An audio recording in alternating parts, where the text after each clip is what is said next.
Bueno, yo había preparado una presentación que está muy enfocada en casos prácticos. La verdad es que mi ámbito de trabajo, a diferencia del vuestro, está más enfocado a edificios de oficinas, centros comerciales, entornos públicos, digámoslo así, ¿no? Y es donde nos movemos, y los casos que os voy a comentar pues van en esa línea, ¿no? Al final, los edificios tienen su vida útil, tienen su vida normal, y en la inmensa mayoría de los casos no nos damos cuenta o no apreciamos que puede haber algún tipo de problema de calidad ambiental en interiores, pero a veces sí que surgen cosas, ¿no? Y estas cosas, la verdad es que en algunos casos son incluso muy llamativas, ¿no? Y trascienden en los medios de comunicación, y al final eso acaba por colgar el San Benito, digámoslo así, a los edificios, ¿no? Y tiene un impacto también de repercusión en cuanto a responsabilidad social de las empresas en las que ocurren estos problemas, ¿no? Entonces, tiene bastante importancia desde ese punto de vista.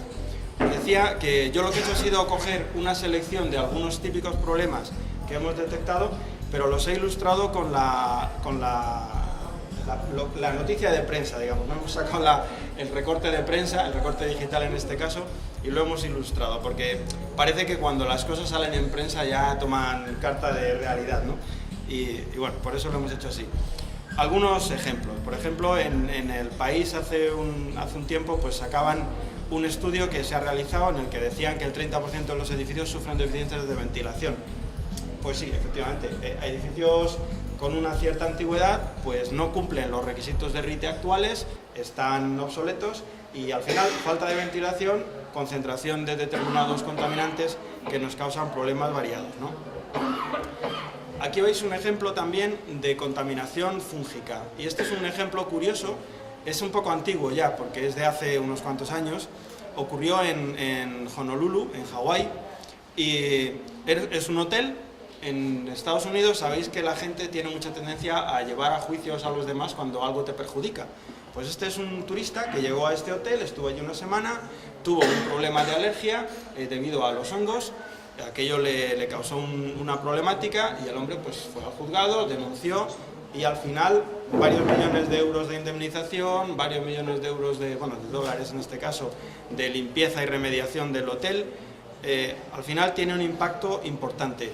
Y en este caso, bueno, pues ellos tienen esa cultura de la denuncia, que aquí no tenemos, y que bueno, que cuando la tenemos al final es dificilísimo que aquello llegue a buen puerto, ¿sí? Pero en su caso sí. Y esto no solamente pasa en Hawái, aquí lo veis también en el Ayuntamiento de Barcelona. 120 funcionarios de un edificio, por una contaminación por aspergillus, pues algunos de ellos desarrollaron algún tipo de sinusitis, etcétera, algunos tipos de enfermedades también de tipo respiratoria, de garganta, etcétera, y al final pues tuvieron que vaciar ese edificio durante un tiempo hasta que pudieron controlarlo, ¿no?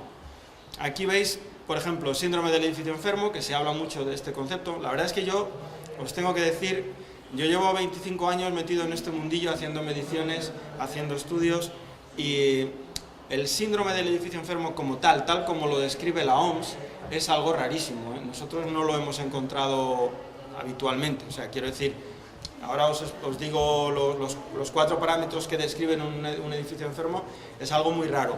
Normalmente lo que hay es un edificio que tiene una problemática concreta, con lo cual deja de ser síndrome. Eso es lo más común.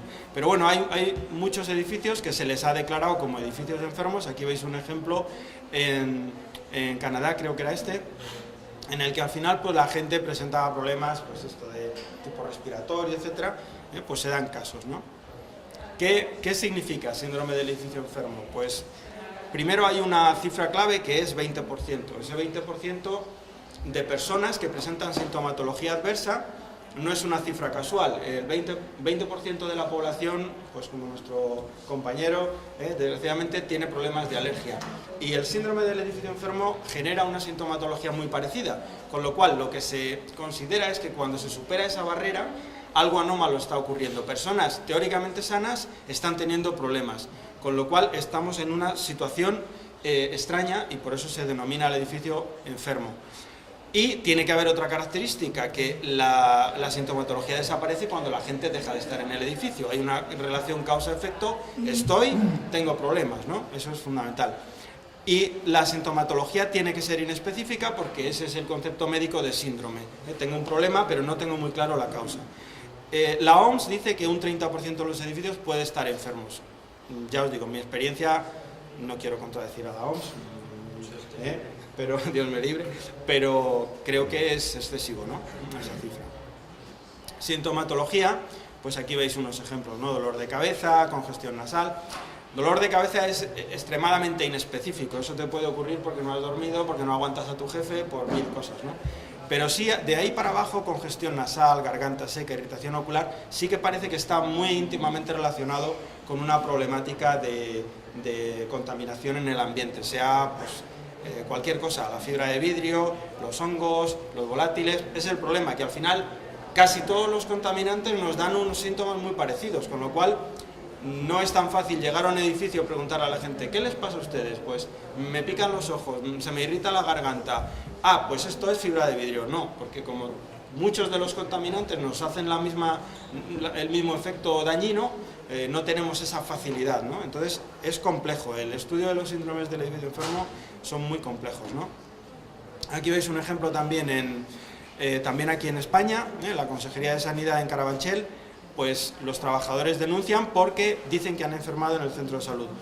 Aquí la enfermedad es de las personas, no es del edificio, pero bueno, es que el síndrome del edificio enfermo, en realidad habría que decir síndrome del edificio patógeno, porque son las personas las que enferman, no el edificio, ¿no? Pero bueno, así es como se denomina.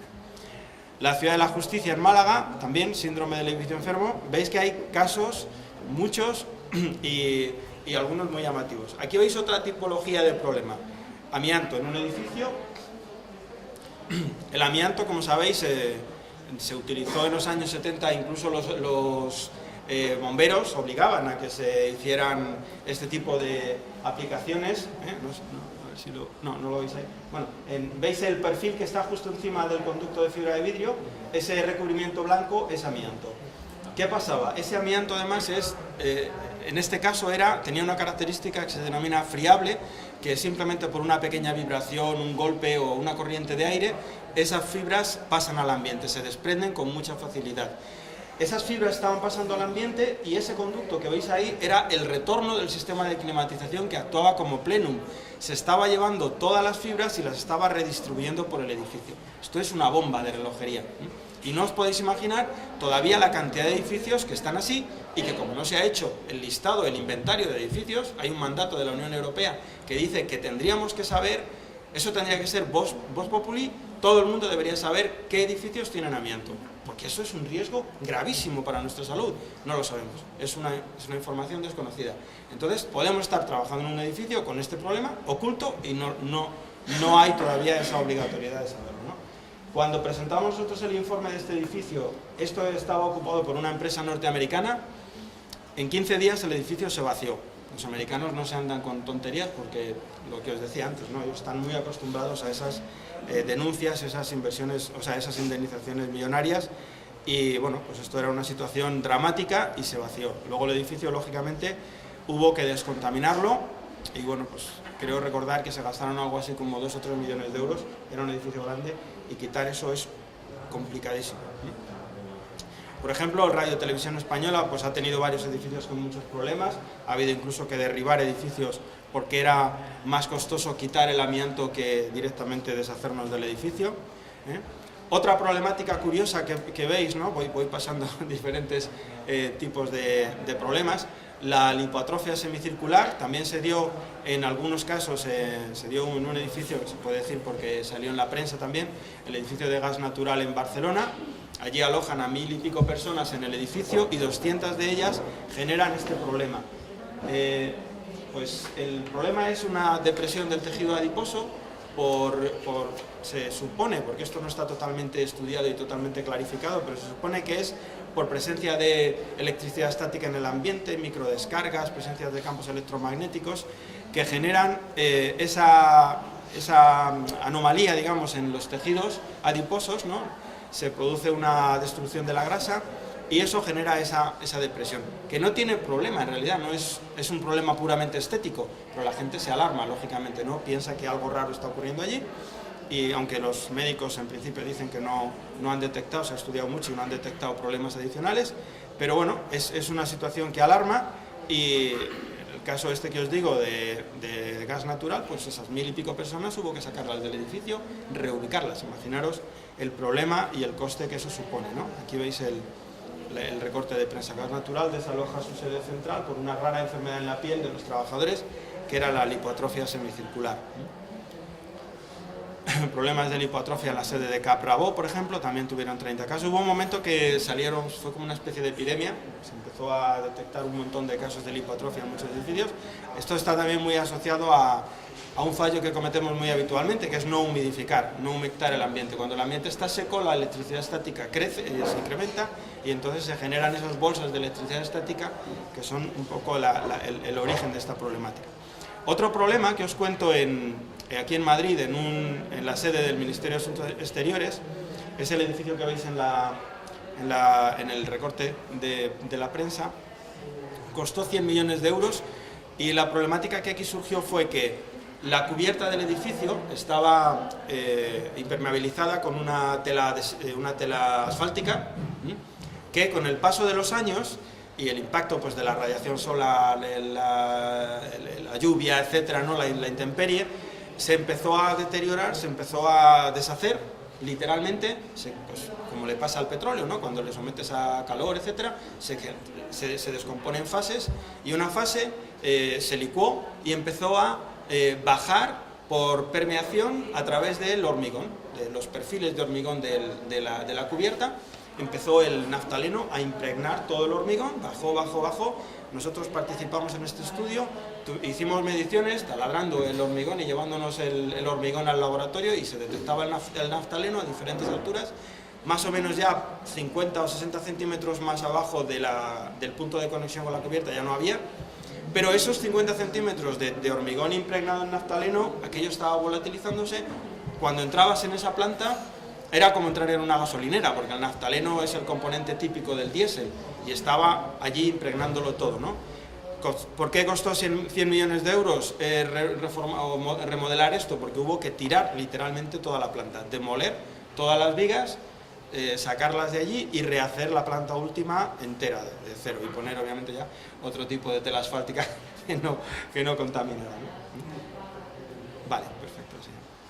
Bueno, otra problemática, por ejemplo, asociada a emanación de gases también en la seguridad social, en la calle San Romualdo. Aquí también, cuando llegamos nosotros a hacer mediciones, estaba Protección Civil, bomberos, estaban todos allí, toda la gente en la calle, y bueno, era también una época de mucha psicosis. Veis que es el 2004, mucha psicosis de temas de atentados y tal, y como era un centro público, pues había mucho problema. ¿Qué pasaba aquí?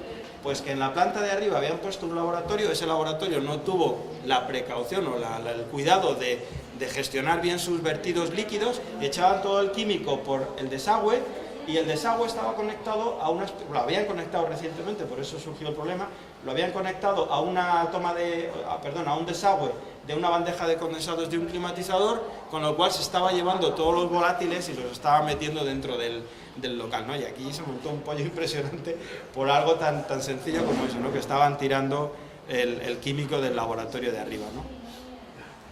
Problemas, por ejemplo, de malas prácticas de mantenimiento de control de plagas, pues antes hablaba un compañero, ¿no? Que a veces se manipulan, se mezclan productos biocidas y al final acabamos generando problemas muy serios para los usuarios, ¿no? El radón, ya se ha hablado de él, el mapa de odas, aquí veis el librito del mapa de odas de ATECIR. Y bueno, un poco como conclusión, pues lo que tenemos que tener en cuenta, que la calidad ambiental en interiores no siempre es perfecta, no es inocua, a veces nos causa problemas. Es cierto que la mayoría de las veces está aceptable. Es mediático porque al final es algo que nos toca la salud, y al final pues lógicamente lo que podemos hacer, creo que lo tenía aquí, que lo que podemos hacer, yo siempre lo agrupo un poco en estas líneas, ¿no? Ventilar, pero como a veces la ventilación, la calidad del aire exterior no es muy buena, habrá que filtrar ese aire que metemos del exterior, en tanto en cuanto no disminuyamos los contaminantes en la calle. La higiene es muy importante, hay que asegurarnos que todos los sistemas de climatización, e incluso nuestras casas, porque hay siempre 1000 rincones en los que prolifera la contaminación en este caso, por ejemplo, biológica, controlar los focos de contaminación y medir, ¿no? Medir, ya se ha hablado mucho, el compañero ha hablado mucho de medir, para conocer que es la forma de actuar, ¿no? y corregir. Y nada más. Muchas gracias. Pues muchísimas gracias, Pablo.